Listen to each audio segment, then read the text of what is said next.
Hello, ഇന്നത്തെ കഥയിലേക്ക് എല്ലാവർക്കും സ്വാഗതം. ആദർശ് ആകെ അപ്സെറ്റ് ആയിട്ട് മുറിയിൽ കൂടെ അങ്ങോട്ടും ഇങ്ങോട്ടും നടക്കുകയാണ്. അപ്പോൾ അവൻ ചിന്തിക്കുന്നുണ്ട്, അവൾ ഇവിടെ ഉണ്ടായിരുന്നപ്പോൾ ഒരു ശത്രുവിനെ പോലെയാണ് ഞാൻ അവളെ കണ്ടത്. പക്ഷേ ഇപ്പോൾ അവൾ ഇല്ലാതായപ്പോൾ ഞാൻ ശരിക്കും അവളെ സ്നേഹിക്കുന്നുണ്ടോ? അങ്ങനെയാണെങ്കിൽ ഞാനും അവൾ സ്നേഹിക്കാനുണ്ടായ എന്ത് കാരണങ്ങളാണ് ഞങ്ങൾക്കിടയിൽ ഉണ്ടായത്? അപ്പോഴേക്കും ആദർശിൻ്റെ പ്രതിരൂപം വരികയാണ്. അത് ആദർശിനോട് പറയുന്നുണ്ട്, ഒരുപാട് സംഭവങ്ങൾ. എടാ, വീട്ടിലേക്ക് കയറി വരുന്ന നല്ല മരുമക്കൾ വീടിൻ്റെ വിളക്കാ. അപ്പോൾ പിന്നെ അങ്ങനെയുള്ള മരുമക്കൾ പോയാലേ ആ വിളക്ക് കെട്ടുപോകും. പക്ഷെ ആദർശ് വിട്ടുകൊടുക്കുന്നില്ല എന്നൊന്നും ഞാൻ വിശ്വസിക്കുന്നില്ല. അപ്പം പ്രതിരൂപം പറയുന്നുണ്ട്, എങ്കിൽ ഇവിടെ നിന്റെ വിശ്വാസം തെറ്റുവാ. എടാ നയന, നിനക്ക് ആരാണെന്ന് നീ തിരിച്ചറിയുന്നു. ഒരു ഭാര്യയുടെ ധർമ്മം അവൾ ചെയ്തു, പക്ഷേ തിരിച്ചൊരു ഭർത്താവിൻ്റെ കടമകൾ നീ ചെയ്തു കൊടുത്തിട്ടില്ല.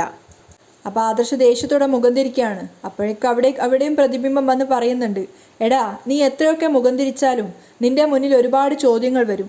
അതിനൊന്നും വ്യക്തമായൊരു ഉത്തരം നിന്റെ കയ്യിൽ കാണില്ല.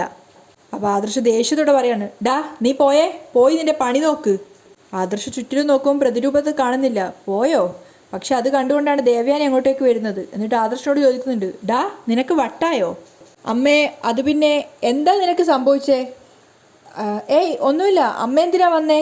അപ്പോൾ ദേവയാനി മനസ്സിൽ വിചാരിക്കുകയാണ്, അവളെ തിരിച്ച് വിളിക്കണമെന്ന് ഞാൻ പറയുന്നത് മോശാ. അല്ല, ഞാൻ വെറുതെ വന്നതാ. അപ്പോഴാ നീ പിച്ചുമ്പയും പറയുന്ന കേട്ടെ. അപ്പോൾ ആദർശം ചമ്മി നിൽക്കുകയാണ്. അതെ, ഞാൻ നയന ഇവിടെ ഉണ്ടെന്ന് കരുതി അവളെ വഴക്ക് പറയായിരുന്നു. ഓ അത് ശരി, അപ്പോൾ അവൾ ഇല്ലാത്തപ്പോഴും അവളുമായിട്ട് വഴക്കാണോ നീ? ദേവയാനി ചോദിക്കുകയാണ്. അപ്പം ആദർശ് പറയുന്നുണ്ട്, അല്ല, അമ്മയ്ക്ക് ഇഷ്ടമില്ലാത്തവരെ എനിക്കും ഇഷ്ടമില്ല. അപ്പോൾ ദേവയാനി ചോദിക്കുന്നുണ്ട്, അവളിനി വരത്തില്ലെന്നോ മറ്റോ വിളിച്ചു പറഞ്ഞായിരുന്നോ? അവൾ വന്നില്ലെങ്കിൽ നമുക്കെന്താ? ആദർശം പറയാണ്. ആ അതെ, ദേവയാനി ചിരിച്ചുകൊണ്ട് സമ്മതിക്കുന്നുണ്ട്. വന്നില്ലെങ്കിൽ നമുക്കൊന്നുമില്ല, നിനക്കൊന്നുമില്ലല്ലോ. ഏയ് എനിക്കൊരു കുഴപ്പമില്ല. രണ്ടുപേർക്കും ശരിക്കും പറഞ്ഞാൽ നയന ഇല്ലാത്തതിന് നല്ല ബുദ്ധിമുട്ടുണ്ട്. പക്ഷെ രണ്ടുപേരും അത് പ്രകടിപ്പിക്കാതെയാണ് സംസാരിക്കുന്നത്. പിന്നെ മുത്തശ്ശനും മുത്തശ്ശിയും ഇടയ്ക്ക് നിർബന്ധിക്കുന്നുണ്ട് അവളെ ഇങ്ങോട്ടേക്ക് വിളിച്ചോണ്ട് വരാൻ വേണ്ടി. ആദർശ് അമ്മയോടൊന്ന് എറിഞ്ഞിട്ട് നോക്കുകയാണ്. അപ്പോൾ ദേവയാനി പറയുന്നുണ്ട്, അവർ പോയിട്ടും വിളിച്ചോണ്ട് വന്നൊന്നും ഇല്ലല്ലോ. അല്ലമ്മേ, ചിലപ്പോൾ അത് ഞാൻ പോയിട്ട് വിളിച്ചോണ്ട് വരണമെന്നായിരിക്കും അവരാഗ്രഹിക്കുന്നത്. അപ്പോൾ ദേവയാനി വേഗം ചോദിക്കുന്നുണ്ട്, അല്ല നീ പോകുന്നുണ്ടോ? ഇല്ല, ഞാൻ പോകുന്നില്ല. ആദർശം പെട്ടെന്ന് മറുപടി പറയാണ്. അത് കേട്ടതും ദേവയാനിക്ക് ദേഷ്യം വരുന്നുണ്ട്, പക്ഷേ പ്രകടിപ്പിക്കുന്നില്ല. അപ്പോൾ ആദർശ് പറയാണ്, പിന്നെ മുത്തശ്ശൻ്റെ അവസ്ഥയിൽ എനിക്ക് വേദനയുണ്ട്. അവളില്ലെങ്കിലേ മുത്തശ്ശൻ്റെ കാര്യങ്ങളൊക്കെ നടക്കാത്തതുപോലെ. ഒരു ചെറിയ അവസരം കിട്ടിയപ്പോൾ തന്നെ ദേവയാനി പറയുന്നുണ്ട്, എനിക്കും അങ്ങനെ തോന്നായികയില്ല. എന്നാലും നമ്മൾ തോറ്റു കൊടുക്കുന്നത് ശരിയല്ലല്ലോ. ദേവയാനിക്ക് തോക്കാൻ തോന്നുന്നില്ല. അപ്പോൾ ആദർശ് ചോദിക്കുന്നുണ്ട്, അമ്മയ്ക്കും അവൾ പോയതിനു ശേഷം ജോലിഭാരം കൂടിയല്ലേ? അതും എന്നെ വിഷമിപ്പിക്കുന്നുണ്ട്. അപ്പോഴേക്കും ദേവയാനി പറയാണ്, എൻ്റെ വിഷമം നീ കാര്യമാക്കണ്ട. അത് കുറച്ച് ദിവസം കഴിയുമ്പോൾ ശരിയായിക്കോളും. നിനക്ക് താല്പര്യമില്ലാതെ ഒരിക്കലും വിളിക്കരുത്. ആദർശ് വീണ്ടും പെട്ട്. ദേവയാനി മുറിയിൽ നിന്ന് ഇറങ്ങാൻ നോക്കിയിട്ട് വീണ്ടും ആദർശനോട് ചോദിക്കുകയാണ്, അല്ല ഒരു കാര്യം ഞാൻ ചോദിക്കാൻ മറന്നുപോയി. നിനക്കിപ്പോൾ ഉറക്കക്കുറവുണ്ടോ? ഇല്ല, ഞാനിപ്പോൾ നല്ല രീതിയിൽ ഉറങ്ങുന്നുണ്ട്. ആദർശ് പുഞ്ചിരിച്ചുകൊണ്ട് പറയാണ്. അല്ല, നിന്റെ മുഖം കണ്ടിട്ട് ഉറക്കമൊന്നുമില്ലാത്തതുപോലെയാ തോന്നുന്നേ. അത് ഉറക്കം കൂടിയത് കൊണ്ടായിരിക്കും. ആദർശ് ചിരിക്കാൻ ശ്രമിച്ചിട്ട് പറയാണ്. ശരി. ദേവയാനി ഇറങ്ങി പുറത്തേക്ക് പോകുന്നുണ്ട്. നയന മടക്കി വെക്കാനുള്ള തുണികളുമായിട്ട് മുറിയിൽ വരുന്ന സമയത്ത് നന്ദു വേറെ ഏതോ ലോകത്താണ്. അപ്പം നയന സങ്കടത്തോട് ചോദിക്കുന്നുണ്ട്, നീ ഏത് നേരത്തും വേറെ ഏതോ ഒരു ലോകത്താണല്ലോ മോളെ. നിന്നെ സന്തോഷിപ്പിക്കാൻ വേണ്ടിയിട്ടല്ലേ ഞാൻ ഇങ്ങോട്ടേക്ക് വന്നത്. അപ്പം നന്ദു പറയുന്നുണ്ട്, എനിക്ക് പ്രശ്നമൊന്നുമില്ല ചേച്ചി. അപ്പം നയന പറയാണ്, എന്ന് മറ്റുള്ളവർക്കും കൂടി തോന്നണ്ടേ മോളെ. ആദർശേട്ടൻ്റെ മുത്തശ്ശിയും മുത്തശ്ശനും കൂടി പറഞ്ഞു നീ ഏതു നേരവും മറ്റെന്തോ ചിന്തിച്ചിരിക്കുകയാണെന്ന്. അപ്പം നന്ദു കുറച്ച് ദേഷ്യത്തോടെ പറയുന്നുണ്ട്, എനിക്ക് ഒരു കുഴപ്പമില്ല ചേച്ചി എന്തിനാ ഏതു നേരവും ഇങ്ങനെ കുത്തി ചോദിച്ചുകൊണ്ടിരിക്കുന്നേ? അപ്പം നയന വാത്സല്യത്തോടെ പറയാണ്, നീ ജനിച്ചപ്പോൾ തൊട്ടേ നിന്നെ കാണുന്നതാണ് ഞാൻ. നിന്റെ ഓരോ മാറ്റവും അച്ഛനേക്കാളും അമ്മയെക്കാളും നന്നായി എനിക്ക് തിരിച്ചറിയാം. എൻ്റെ കൈപിടിച്ചാ നീ അധികവും നടന്നിരുന്നത്. അപ്പോഴേക്കും നന്ദുവിൻ്റെ ഫോണിലേക്ക് അനിത എന്ന് പറഞ്ഞിട്ട് കോള് വരികയാണ്. അപ്പം നന്ദു ആകെ പരിഭ്രമിച്ച് നിൽക്കുമ്പോൾ നയന ചോദിക്കുന്നുണ്ട്, ആരാ വിളിച്ചത്? ഒരു ഫ്രണ്ടാ. നന്ദു പരിഭ്രമത്തോടെ പറയാണ്. അനിതയാണോ? തിരിച്ച് നയന ചോദിക്കുന്നുണ്ട്. അപ്പോൾ ഒന്നും നന്ദു പറയാതിരുന്നവൻ്റെപ്പം തന്നെ നയന പറയാണ്, ആയിരിക്കും, അതുകൊണ്ടാ പെട്ടെന്ന് കട്ട് ചെയ്തത്. അല്ല ചേച്ചി, വിവേക വിളിച്ചത്. ഒരിടം വരെ ചെല്ലാൻ പറഞ്ഞിട്ട് ഞാൻ പോയില്ലായിരുന്നു. അതെന്താ നീ പോകാഞ്ഞേ? നയന ചോദിക്കുകയാണ്. നേരത്തെ പോകുന്നതായിരുന്നല്ലോ എല്ലാവർക്കും പ്രശ്നം. നന്ദു തിരിച്ചു പറയുന്നുണ്ട്, ശരിയാ, അന്ന് നീ തല്ലുകൂടുമായിരുന്നു. ഇപ്പം ഏതു നേരവും ഇങ്ങനെ വീട്ടിനകത്ത് കഥകടച്ചിരിക്കുന്നത് കൊണ്ട് നീ നിന്റെ ഫ്രണ്ട്സുമായിട്ട് കമ്പനി കൂടി നടക്കണമെന്നാ അച്ഛന് പോലും ആഗ്രഹം. നിന്റെ ഇപ്പോഴത്തെ ഈ പോക്ക് ഒട്ടും ശരിയല്ല. ഇത് നിന്നെ ഡിപ്രഷനിൽ എത്തിക്കും. നന്ദു മറുപടിയൊന്നും പറയാതെ സങ്കടത്തോടെ ഇങ്ങനെ നടക്കുകയാണ്. അപ്പം നയന പറയുന്നുണ്ട്, നീ നാളെ രാവിലെ റെഡി ആവണം. എന്തിന്? നമുക്കേ നല്ലൊരു ഡോക്ടറെ കാണാം, നല്ലൊരു സൈക്കാട്രിസ്റ്റിനെ. കല്യാണെ വിളിച്ച് പറഞ്ഞാൽ മതി, അവൾ കിരണേട്ടനോട് വിളിച്ചു പറഞ്ഞ് അതെല്ലാം അറേഞ്ച് ചെയ്ത് തരും. അപ്പം നന്ദു പറയുന്നുണ്ട്, ചേച്ചി അതൊന്നും വേണ്ട, എനിക്കൊരു കുഴപ്പമില്ല, അത് നിന്റെ സംസാരത്തിലും പ്രവൃത്തിയിലും ഉണ്ടാവണം. നയന ദേഷ്യത്തോടെ പറയാണ്. ഈ വീട്ടിലേക്ക് വന്ന മുൻപ് നല്ല രസമായിരുന്നു, ഇപ്പം അതെല്ലാം പോയി, മൊത്തത്തിലൊരു ഇരുട്ട് വ്യാപിച്ചതുപോലെയുണ്ട്. അച്ഛനും എന്തൊക്കെയാ അറിയാം, പക്ഷേ ഒന്നും പറയുന്നില്ല. എന്തിനാ നന്ദു എല്ലാവരും ഇങ്ങനെ വിഷമിപ്പിക്കുന്നേ? നമ്മൾ മക്കളിൽ നവ്യേച്ചി മാത്ര അച്ഛനെ അമ്മയും വേദനിപ്പിച്ചിട്ടുള്ളത്, നമ്മൾ അങ്ങനെ അല്ലായിരുന്നല്ലോ. അപ്പം നന്ദു പറയുന്നുണ്ട്, കുറച്ച് ദിവസം കൂടി കഴിഞ്ഞോട്ടെ, ഞാൻ എൻ്റെ വിഷമത്തിൻ്റെ കാര്യം ചേച്ചിയോട് പറയാം. എന്നാ പിന്നെ ഇപ്പോഴേ പറഞ്ഞൂടെ? നയന സംശയത്തോട് ചോദിക്കുകയാണ്. ഇപ്പം പറയാൻ പറ്റില്ല, അനിയുടെ കല്യാണം കഴിയട്ടെ, നന്ദു പറയുന്നുണ്ട്. അപ്പം നയന ചോദിക്കുക, അനിയുടെ കല്യാണവും ഇതും തമ്മിൽ എന്താ ബന്ധം? അല്ല, അതിന് സന്തോഷത്തോടെ എല്ലാവരും പങ്കെടുക്കേണ്ടതല്ലേ? നന്ദു പെട്ടെന്നൊരു കള്ളം കണ്ടുപിടിക്കുകയാണ്. അപ്പം അത് കഴിഞ്ഞിട്ട് പറയാം. അപ്പം നയന പറയുന്നുണ്ട്, പലരുടെയും സന്തോഷത്തിന് വേണ്ടിയാ മോളെ ഞാനിപ്പോൾ ജീവിക്കുന്നത്. കല്യാണത്തിന് മുമ്പും അങ്ങനെയായിരുന്നു, എനിക്ക് വേണ്ടി ഞാൻ ജീവിച്ചിട്ടില്ല. അങ്ങനെ ഒരു ജീവിതം എനിക്ക് കിട്ടിയിട്ടുമില്ല. ഇനി നിന്റെ പഠിപ്പും ജീവിതവും ഒക്കെയാ എൻ്റെ മുന്നിലുള്ളത്, അതുകൊണ്ട് നീ അതൊന്നും ഉഴപ്പിക്കളയല്ലേ മോളെ. അപ്പം നന്ദു പെട്ടെന്ന് ചോദിക്കുന്നുണ്ട്, ചേച്ചിക്ക് എന്താ ചേച്ചി കുഴപ്പം? എൻ്റെ കാര്യങ്ങൾ നിന്നോട് പറഞ്ഞിട്ട് കാര്യമില്ല. പിന്നെ നീ കല്യാണം കഴിക്കുവാണെങ്കിൽ 100% പൊരുത്തപ്പെടാൻ പറ്റുമെന്ന് തോന്നിയാൽ മാത്രമേ കല്യാണം കഴിക്കാൻ പാടുള്ളൂ. നയന തിരിച്ചു ഉപദേശിച്ചു കൊടുക്കുകയാണ് നന്ദുവിന്, അല്ലെങ്കിൽ ഒറ്റത്തടിയായിട്ട് നിൽക്കുന്നതാ നല്ലത്. ആദർശേട്ടൻ ചേച്ചിയെ വിളിക്കാൻ വരില്ലേ? നന്ദു ചോദിക്കുകയാണ്. ആ, വിളിക്കാൻ വന്ന ഭാഗ്യം. നയന സങ്കടത്തോടെ അവിടുന്ന് പോവുകയാണ്. ആദർശ് നല്ല ഉറക്കത്തിലാണ് ഉണ്ടായിരുന്നത്. പെട്ടെന്ന് അവന് വല്ലാത്ത ശ്വാസതടസ്സം പോലെ ഫീൽ ചെയ്യാണ്. പെട്ടെന്ന് അവൻ ഉറക്കം ഞെട്ടിയിട്ട് ചുറ്റിലും നോക്കുന്നുണ്ട്, ആരെ അടുത്ത് കാണുന്നില്ല. ലൈറ്റ് ഇട്ടുകൊണ്ട് അവന് അലറി വിളിക്കുകയാണ്, നയന. അപ്പോഴേക്കും നയന സ്വപ്നത്തിൽ നിന്ന് ഞെട്ടി ഉണരുന്നുണ്ട്. എന്നിട്ട് അവൾക്ക് പെട്ടെന്ന് സ്ഥലകാല ബോധം തോന്നുന്നില്ല. വേഗം തന്നെ ഫോൺ എടുത്തിട്ട് അവൾ മുറിയിൽ നിന്നും പുറത്തിറങ്ങിയിട്ട് ആദർശിനെ വിളിക്കുകയാണ്. പക്ഷേ ഫോൺ എടുത്തിട്ട് കോൾ ചെയ്യുന്നതിന് മുന്നേ അവളുടെ ഉള്ളിൽ വീണ്ടും തോന്നുന്നുണ്ട്, അങ്ങോട്ടേക്ക് വിളിക്കണോ, അതും ഈ സമയത്ത്? കാരണം താൻ കണ്ടതൊരു സ്വപ്നം മാത്രമാണെങ്കിൽ അവനെ ഡിസ്റ്റർബ് ചെയ്യേണ്ടതാണ് അവൾ ആഗ്രഹിക്കുന്നത്. പക്ഷെ അപ്പോഴേക്കും അവൻ്റെ ഫോൺ ഇങ്ങോട്ടേക്ക് വരുന്നുണ്ടായിരുന്നു. പക്ഷേ പെട്ടെന്ന് നയനക്ക് ഭയങ്കര സന്തോഷം തോന്നുകയാണ്. മനപ്പൊരുത്തില്ലെന്ന് പറഞ്ഞിട്ട് എന്തൊരു പൊരുത്താ! ഇതുപോലെ സന്തോഷിച്ച നിമിഷങ്ങൾ കുറവാ. എൻ്റെ ഭർത്താവിൻ്റെ ശബ്ദം കേൾക്കണമെന്ന് ആഗ്രഹിച്ച നിമിഷം തന്നെ ഇങ്ങോട്ടേക്ക് വിളിച്ചു. പക്ഷേ ആ സന്തോഷം സംസാരത്തിൽ പ്രകടിപ്പിക്കാൻ പാടില്ല. ഹലോ, ആരാ? അപ്പോൾ ആദർശോട് ദേഷ്യത്തോടെ ചോദിക്കുന്നുണ്ട്, എന്താ എൻ്റെ നമ്പർ കണ്ടാൽ നിനക്ക് അറിയാൻ പാടില്ലേ? ഓഹോ, ആദർശേട്ടനായിരുന്നോ? ഞാൻ ഉറക്കത്തിലായതുകൊണ്ട് നമ്പർ നോക്കിയില്ല. എന്താ ഈ സമയത്ത് വിളിക്കുന്നേ? അപ്പോൾ ആദർശ് പതറിക്കൊണ്ട് പറയാണ്, അല്ല ഇന്നലെ ഈ സമയത്ത് നീ എന്നെ വിളിച്ചായിരുന്നല്ലോ, അതുകൊണ്ട് ഞാൻ വിളിച്ചതാ. അപ്പം നയന സംശയത്തോട് ചോദിക്കുക, അതിന് ഞാൻ ഇന്നലെ എപ്പോഴാണ് വിളിച്ചേ? അത് നീ ഓർക്കുന്നില്ലെങ്കിലേ എനിക്ക് പറഞ്ഞു തരാൻ മനസ്സില്ല. അതിന് ഇപ്പോഴെന്തിനാ വിളിച്ചേ? നയന വീണ്ടും ചോദിക്കുകയാണ്. അത് പിന്നെ മുത്തശ്ശനും മുത്തശ്ശിയും ഭയങ്കര വിഷമത്തിലാ, അവരിതുവരെ ഉറങ്ങിയിട്ടില്ല. എന്തു പറ്റി? അത് പിന്നെ അവർ രണ്ടുപേരും ഇങ്ങോട്ടേക്ക് വന്നപ്പോൾ നീ കൂടെ വരാത്തതിൽ അവർക്ക് നല്ല വിഷമമുണ്ട്. എനിക്കങ്ങനെ തോന്നിയില്ലല്ലോ. ഞാൻ വരണോന്ന് ചോദിച്ചപ്പോൾ കുറച്ച് ദിവസം ഇവിടെ നിന്നിട്ട് വന്നാൽ മതിയെന്നാണല്ലോ പറഞ്ഞത്. നിന്നോടങ്ങനെ പറഞ്ഞെങ്കിലും ഇവിടെ വന്ന ശേഷം മുത്തശ്ശി കരയുന്നത് ഞാൻ കണ്ടു. മുത്തശ്ശനും നല്ല വിഷമത്തിലായിരുന്നു.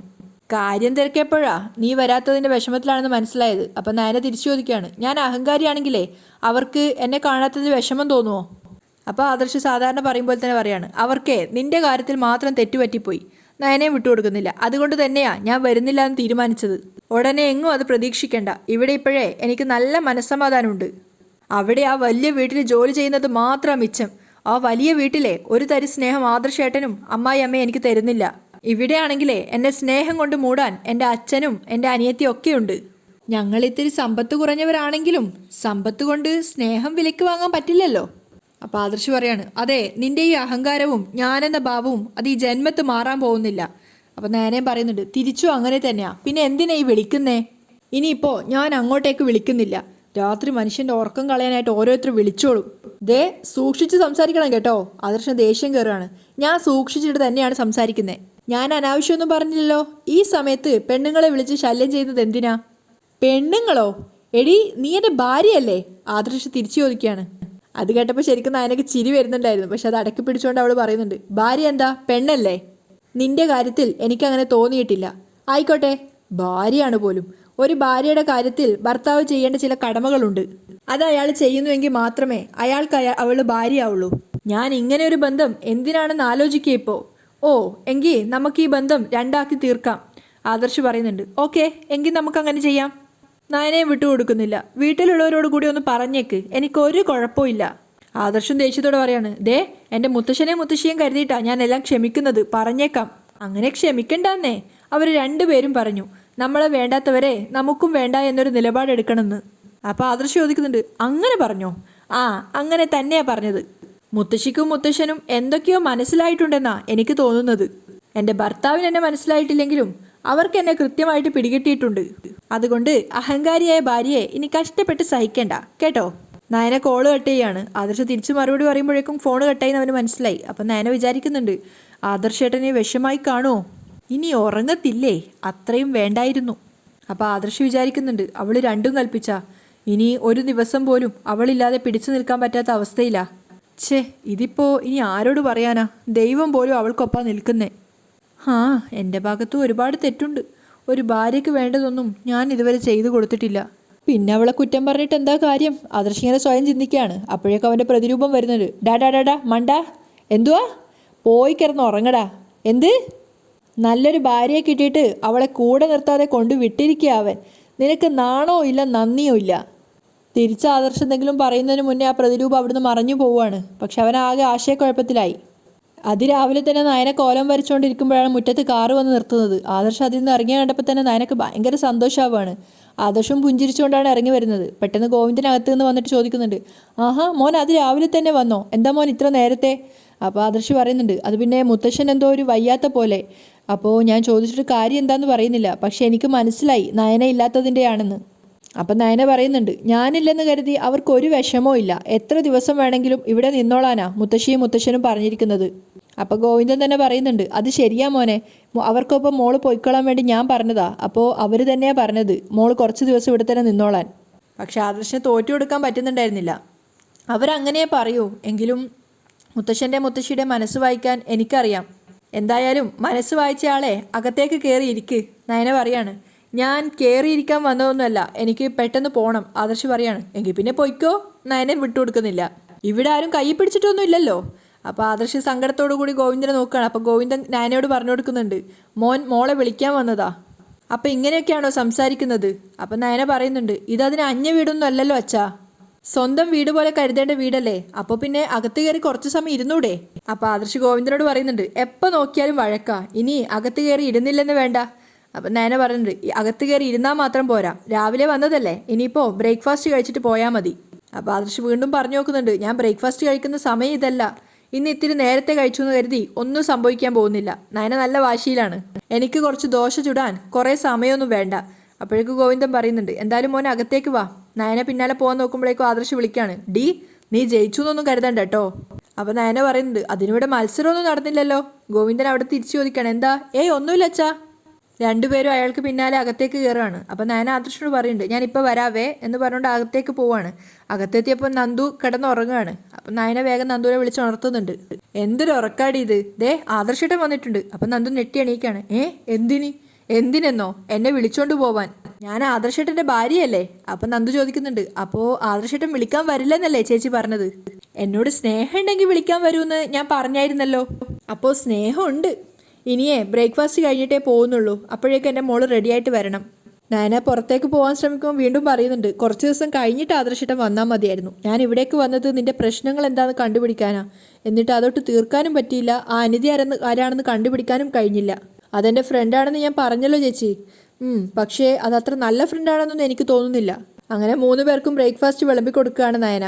പക്ഷെ ആദർശ് ആസ്വദിച്ച് കഴിക്കുകയാണ്. അപ്പം നന്ദുവിനെ നോക്കുന്ന സമയത്ത് അവളുടെ മുഖത്തൊരു സങ്കടം തോന്നുന്നുണ്ട്. അപ്പം തന്നെ ആദർശ് ചോദിക്കുന്നുണ്ട്, നന്ദു ഇപ്പോൾ വളരെയധികം സങ്കടത്തിലാണെന്ന് എല്ലാവരും പറയുന്നുണ്ട്. അത് വെറും ഒരു പറച്ചിലല്ല, മൊത്തത്തിൽ മുഖം കാണുമ്പോൾ തന്നെ മനസ്സിലാവുന്നുണ്ട്. അങ്ങനെയൊന്നുമില്ല ആദർശേട്ടാ. ഞങ്ങൾ രണ്ടുപേരും നടക്കാനെന്ന് വന്നപ്പോൾ ചേച്ചിയെ കണ്ടിട്ട് ആദർശേട്ടൻ അത്ര കെയർ ചെയ്തില്ലല്ലോ. അതിലൊരു വിഷമം എനിക്കുണ്ടായിരുന്നു. അപ്പം നയന പറയുന്നുണ്ട്, അത് മാത്രമൊന്നുമല്ല, അതിലപ്പുറം ഇവക്ക് വേറെന്തോ ഒരു വിഷമം ഉണ്ട് ആദർശേട്ടാ. അപ്പോൾ ആദർശ് പറയാണ്, എന്തായാലും ഒരു കാര്യം ഞാൻ ഉറപ്പിച്ചു പറയാം, നിന്റെ കൈപ്പുണ്യാണ് നിന്നെ രക്ഷിച്ചത്. എന്ന് വെച്ചാൽ മുത്തശ്ശിയും മുത്തശ്ശനും കല്യാണം വിളിക്കാൻ വന്നത് ഇവിടെ വന്ന് ആഹാരം കഴിക്കാൻ വേണ്ടിയാ. അത് കേട്ടപ്പോൾ ഗോവിന്ദനും നന്ദുവും നയനയൊക്കെ പുഞ്ചിരിക്കുകയാണ്. അപ്പം ആദർശ് പറയാണ്, ഇവളുണ്ടാക്കിയ ഭക്ഷണം കഴിക്കാത്തത് കൊണ്ട് വയറിനൊരു സുഖമില്ലാന്ന് മുത്തശ്ശിനടുക്ക് പറഞ്ഞായിരുന്നു. മുത്തശ്ശിയും അതിനെ സപ്പോർട്ട് ചെയ്തായിരുന്നു. ആഹാ, അങ്ങനെയൊക്കെ പറഞ്ഞോ? അപ്പോൾ ഗോവിന്ദൻ പറയുന്നുണ്ട്, മോളുണ്ടാക്കുന്ന ഭക്ഷണം മോൻ്റെ മുത്തശ്ശിന് വലിയ ഇഷ്ടമാണല്ലേ.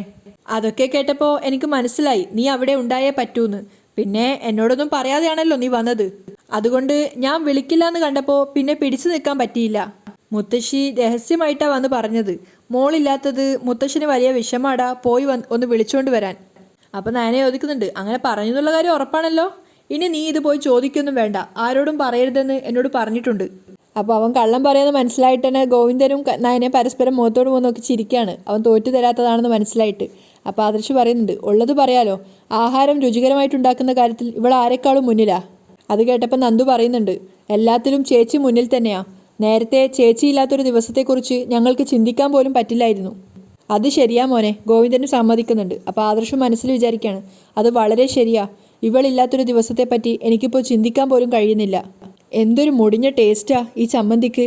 അപ്പം നയന ചോദിക്കുന്നുണ്ട്, എന്താ ആലോചിക്കുന്നേ? ഏയ് ഒന്നുമില്ല. അതിനുശേഷം നയന ആദർശിന് വീണ്ടും ദോശ ഇട്ട് കൊടുക്കുകയാണ്. അവൻ വേണ്ടാന്ന് പറഞ്ഞിട്ട് അവൾ അനുസരിക്കുന്നില്ല. ഒന്നുകൂടെ കഴിക്കാനൊക്കെ പറ്റുമെന്നൊക്കെ പറഞ്ഞ് ചമ്മന്തിയൊക്കെ വീണ്ടും കൊടുക്കുകയാണ്. അവരുടെ ആ സ്നേഹം കാണുമ്പോൾ ഗോവിന്ദനും നന്ദുവിനും ഒത്തിരി സന്തോഷമാവുന്നുണ്ട്. അപ്പം നയന ചമ്മന്തി ഒഴിച്ചപ്പോൾ ആദർശ് വിചാരിക്കുന്നുണ്ട്, എൻ്റെ മനസ്സറിഞ്ഞ് അവൾ ഒഴിച്ചതാ. അതുപോലെ തന്നെ നയന പുഞ്ചിരിച്ച് നിൽക്കുകയാണ്. ആദർശിന് അത് ആവശ്യമുണ്ട്, അല്ല അവൻ ആഗ്രഹിക്കുന്നുണ്ട് നമ്മൾക്ക് അറിയായിരുന്നു. അപ്പം പെട്ടെന്ന് തന്നെ ആദർശ് ചോദിക്കുകയാണ്, അല്ല നന്ദുവിന് ആലോചനയൊക്കെ വരുന്നുണ്ടോ? ആ ചോദ്യം കേട്ടപ്പോൾ നന്ദു ശരിക്കും ഷോക്കായി പോവുകയാണ്. അവൾ പെട്ടെന്ന് തന്നെ ആദർശിനെ നോക്കുന്നിടത്തായിട്ടാണ് ഇന്നത്തെ എപ്പിസോഡ് വൈൻഡപ്പ് ചെയ്യുന്നത്.